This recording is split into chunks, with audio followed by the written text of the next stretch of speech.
again. Across Indiana. At Indianapolis, rain was falling with a temperature of 73. At South Bend, it was mostly sunny with a temperature of 84. At Evansville, it was partly sunny with a temperature of 85. It was cloudy with a temperature of 80 at Fort Wayne and 75 at Terre Haute.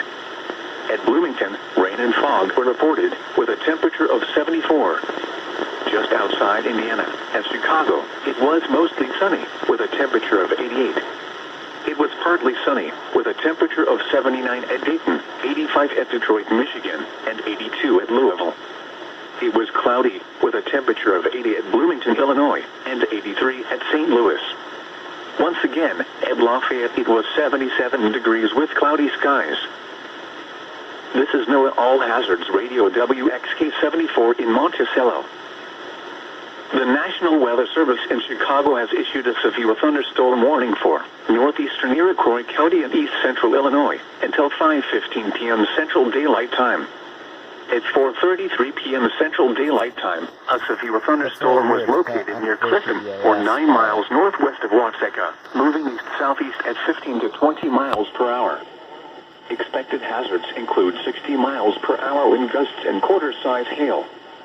This is a radar-indicated threat.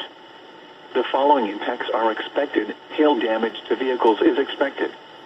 Expect wind damage to roofs, siding, and trees. Locations impacted include Martinton and Donovan. For your protection, move to an interior room on the lowest floor of a building. Continuous cloud-to-ground lightning is also occurring with this storm. Move indoors immediately. Lightning is one of nature's leading killers. Remember, if you can hear thunder, you are close enough to be struck by lightning. Torrential rainfall is occurring with this storm and is likely leading to flash flooding. A flash flood warning is also in effect until 7:30 p.m. Do not drive your vehicle through flooded roadways. Repeating, a severe thunderstorm warning has been issued until 5:15 p.m. Central Daylight Time for the following counties: